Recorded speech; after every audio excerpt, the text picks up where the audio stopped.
Sure. So right now the testnet is running with 013.3, which is already with the stateless compression. The mainnet upgrade is scheduled for next Wednesday, 27.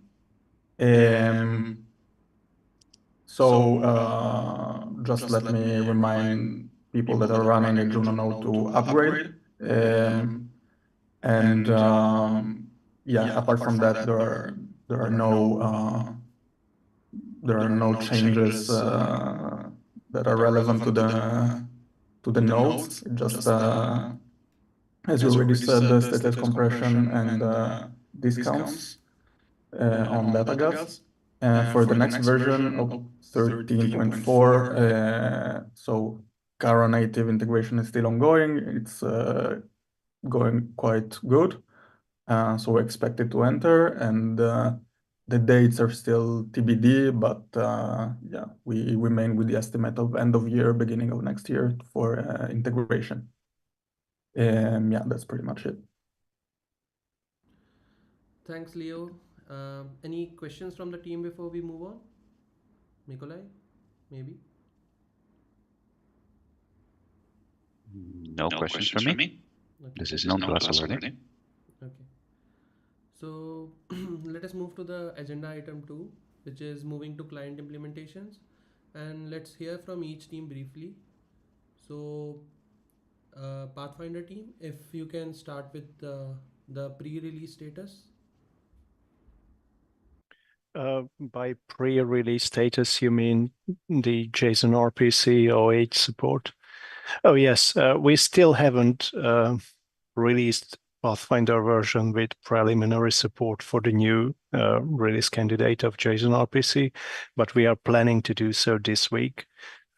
So we hoped this will provide a chance for API implementers and others working on JSON RPC 08 integration to start working with the new specification. So we expect the release to be out this week. Okay, perfect. So, Kirill, please can you update us on Juno WebSocket implementation? Sure, I would say not only for WebSocket implementation, but for PC as well. So this week we merged one of the methods, which is Starknet get message status. Still remaining Starknet get storage proof, which is I think we merged either this week or early next week. And WebSocket implementation still ongoing. I would add that we also this week found I would say a bug in the WebSocket implementation, even in old methods that we're about to fix. Yep, that's updates from our side. And from Kesar Labs, I think Trantorian, you would be able to give the update on integration timeline. Yep. So first of all, can you hear me? Just checking. Okay, lovely. Well, we've been working on 0.8. WebSockets is underway. We've got a few methods already implemented. Same on the RPC. It's going well and should be done with in the next coming week or so. I'd say 1 week, 2 week. Okay, perfect. And any blockers or support needed from any other teams? We would want to open a discussion on this, maybe.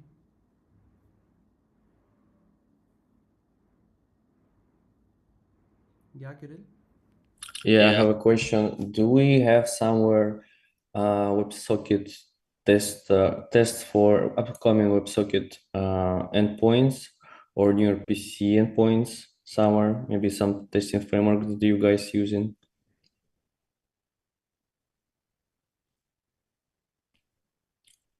Anyone? Maybe I can answer. Sure. We have a PR ready and branch ready on Starknet.js, so you can use it to test WebSocket. We already use it with tested it with Pathfinder from main branch, so it's pretty complete. Oh, amazing! Thank you. And what about RPC endpoints 0.8? We didn't implement it yet on Starknet.js side, but type.js are ready. It will be released today on beta branch on npm. Okay, thank you.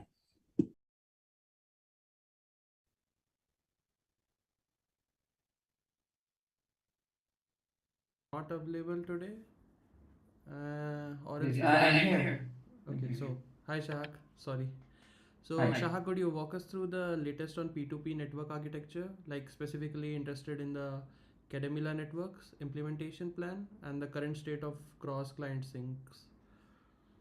I think there was nothing to update that wasn't updated in last call. But do you want me to repeat what I said last call? So Because like some of the guys were not there, so it would be good if you can just give a small. okay, perfect. I'll repeat it again. So the decision that we made was to split the network into 3 networks. We'll have a network for state sync. We'll have a different network for mempool transaction propagation and a network for consensus to vote on new blocks, propose and validate. And each network you need to discover separately with Kademlia. You need in the protocol name to specify to which network are you discovering.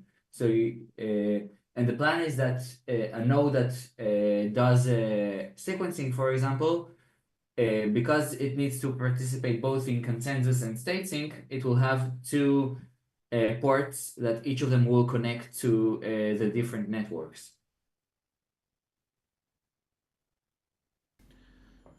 Okay, so anyone has any cross questions or something which they would want to ask to Shahak, maybe? Actually, I do, Shahak. Sorry if I've missed that before. Is there any like written summary of this proposal, as in something that we can use as point of reference when amending Juno on that account in the future? No, but we're working on it. Cool, So, lovely. Thank you, sir. Okay, so is Danisa present in the meeting? I don't think. But I think Anik, you can help us with the implementation side of the things. So, what is the current update on the consensus implementation progress? So not too different to what I may have said last time. So in terms of the consensus implementation, its tendermint is complete. The only thing that remains is just testing. Around 1/4 to, I mean, 1/3 to half of the tests have been implemented for checking the state is correct. There are some bugs that I need to fix, and I will begin working on that once we are done with the WebSockets. So. And could you tell us like what came out of the informal systems collaboration meeting that you guys were having? I believe that's still up for discussion. So I think the main thing that came out was an attack that they are trying to solve. So it's called an amnesia attack. So I believe in consensus networks, there's an attack which I think other people call long range attacks as well. They are trying to come up with a potential way to circumvent that. So yeah. Okay. So, okay, Danisa is not there, so maybe okay. So, is there any other thing which we would like to discuss before we wrap up, or want to add something to the next call, maybe? Yes, I wanted to mention the sync on all blocks between Pathfinder and Juno. So we had a small discussion in the Slack channel. I just want to understand if everybody's on the same page. So on the hash calculation, I think people are on the same page. And for what hash to send on the peer-to-peer network, just to clarify that it should be the feeder gateway hash, that it means the old hash without the new calculation on the old blocks. Yes, Kirill. Yes, we already updated our implementation, and Okay. I think we tested it and it was successful. Okay, perfect. Good to hear. Thanks. Will that are you sure that that's good to use the old hash because it's not committing to the data? Yeah, but the clients have the new calculation hard coded in their. All right, yeah, I remember. Okay. Yeah. Perfect. Okay, so and there was also one more topic which I wanted to discuss is like how is the sync between Juno and Pathfinder working right now, because I believe it was a problem like 1 or 2 calls ago. So if maybe Mikolai or someone from Kesa Labs would want to give an answer to this. I think I can cover the part from about the sync from Pathfinder to Juno. Yeah, as I mentioned, we fixed hash calculation, updated our logic, and in our tests, like everything's working right now. It might be slow, but we will fix it like eventually. So yeah, that's our update. And there was also a discussion with Mikolai which I had, and there we wanted if there can be a testnet developed where all the other nodes can come and have a sync, and we don't have to do it individually for all the nodes. So Mikolai, would you want to expand on that idea maybe? So the question was brought up back in July, and it's still an open question, as in, do we want to somehow coordinate and launch an official public P2P testnet? So for that, we would actually need to decide what are the launch criteria. I mean, when are we ready?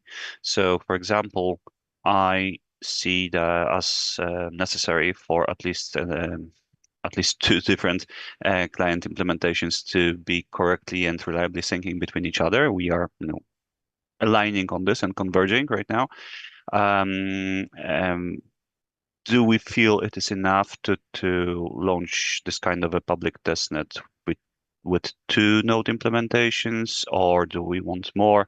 What do you guys think? That's probably something that I wanted to raise. Shahak.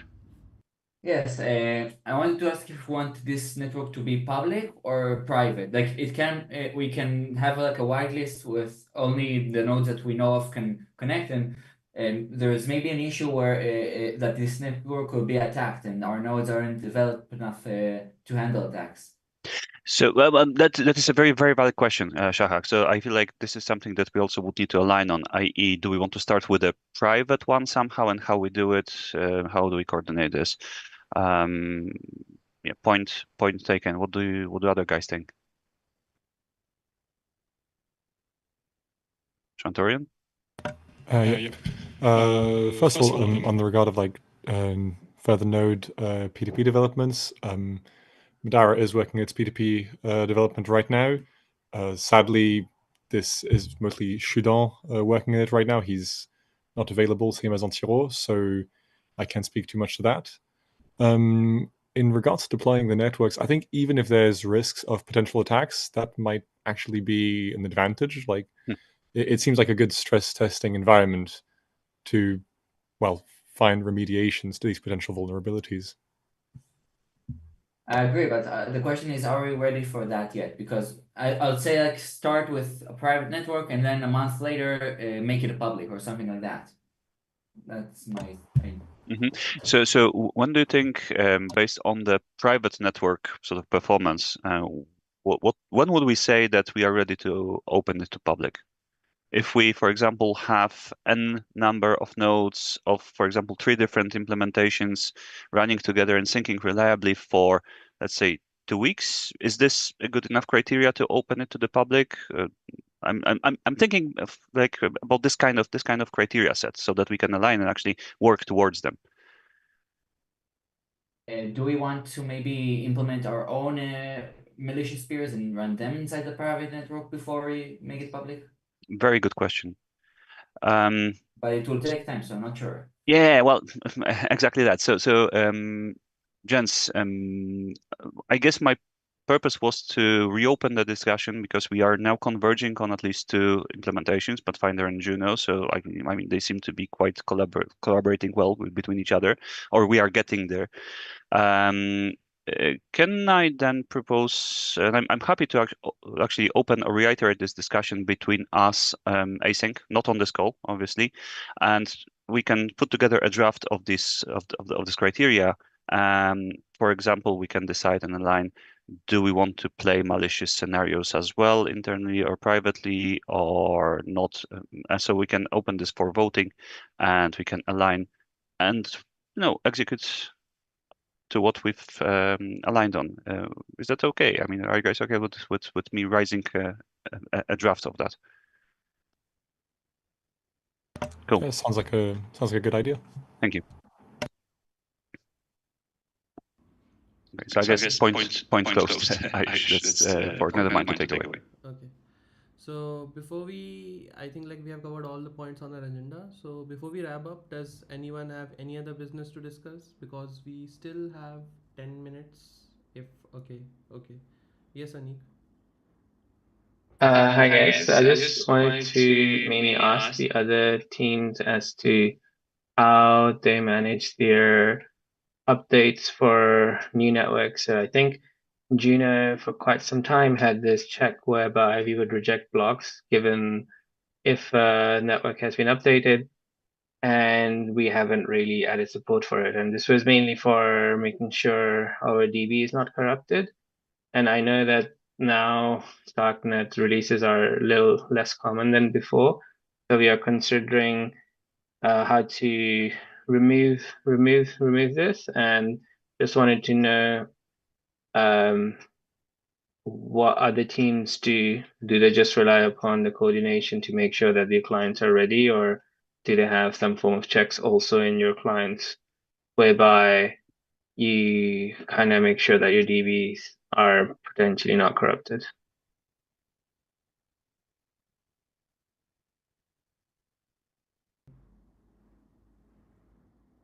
Yeah, I think we do pretty much the same in Madara, which is we will check the chain ID on L2 sync, and if that does not correspond, then we will the node will stop and display an error message. So we don't allow syncing a node onto a DB that was synced from another network, which just seems rather logical. Yeah, I think what I meant more was, I think we, even for the same network, if we don't recognize the version of the block, then we don't accept it. This, yeah. Yeah, Mikolai. So the topic here, the main focus here is the forward compatibility of the node.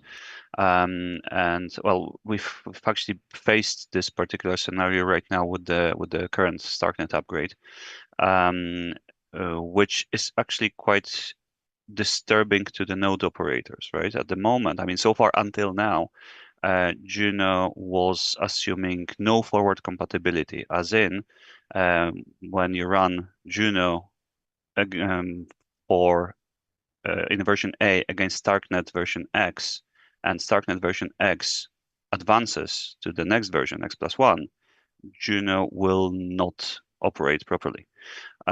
Which is obviously a nuisance for the operators who need to make sure that they upgrade their Juno nodes before the Starknet upgrade.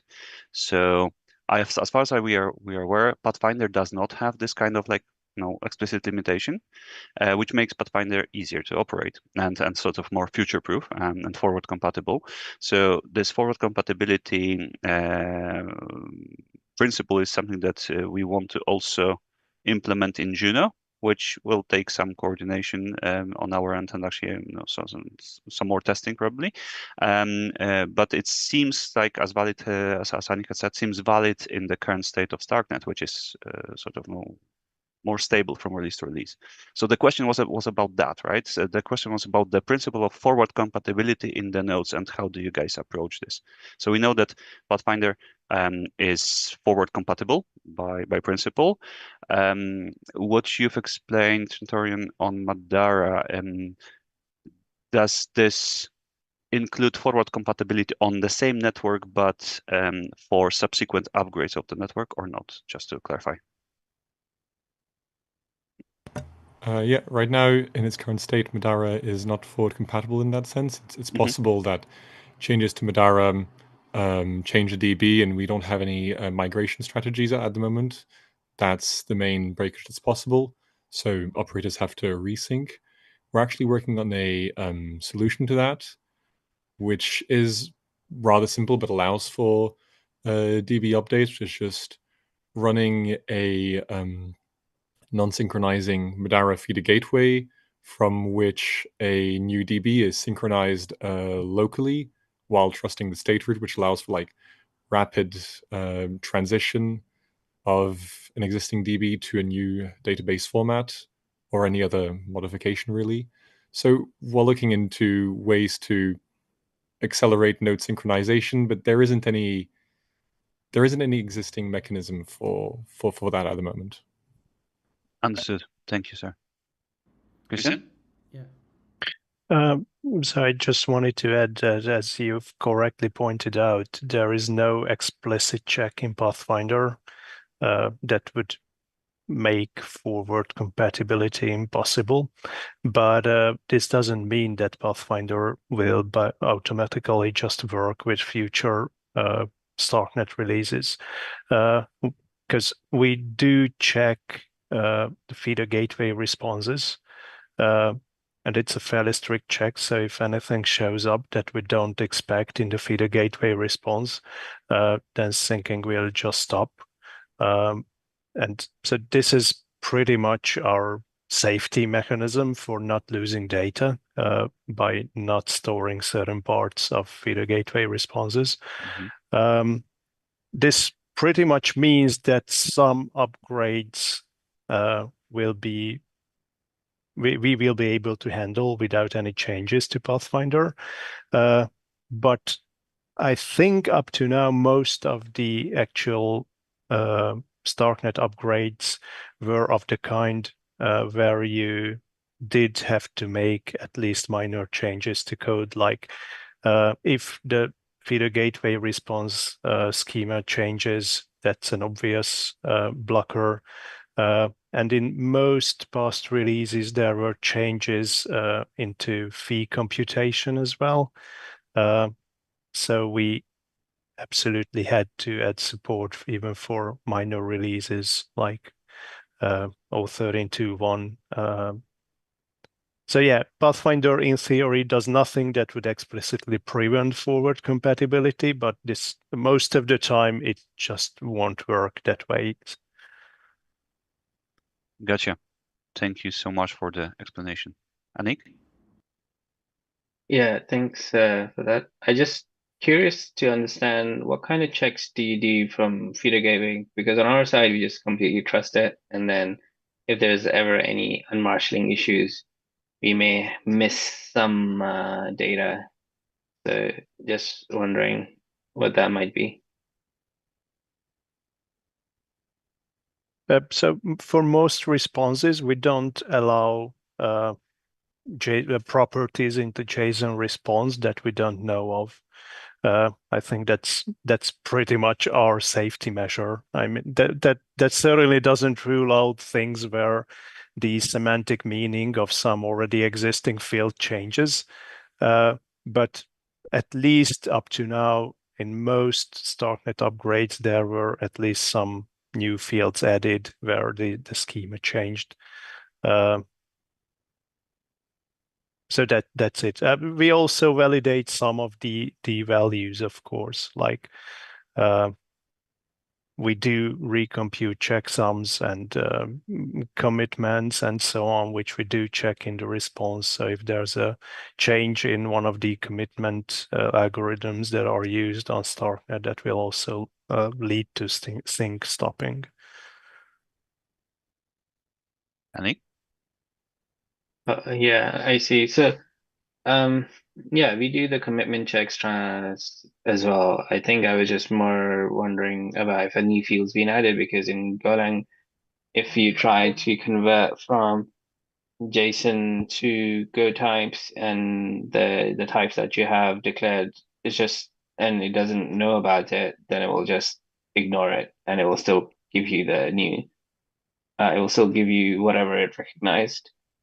So that's why it's possible for us to miss some fields if new fields have been added, and which is probably one of the reasons why we decided to just so if something gets added to the DB, we then have to either write a migration or resync, and then migration asking for everybody to do a migration is sometimes not feasible, especially if it applies to a lot of blocks.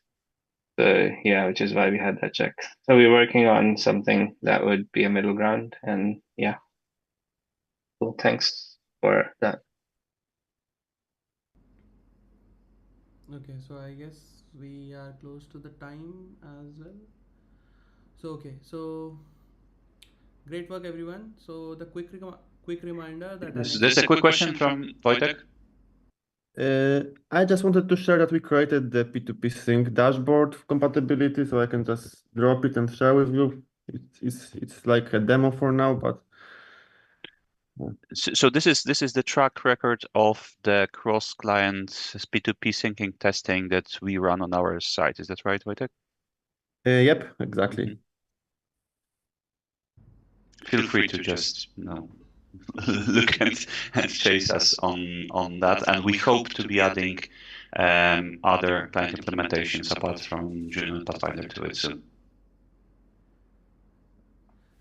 could you also drop this link in the Slack channel so that everyone can access it there? Okay. Sure. Okay.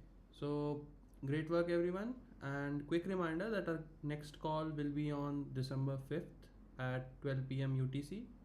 So please continue discussions in the Full Node Client Teams Slack channel, and don't forget to raise any topics for the next call in the GitHub issues.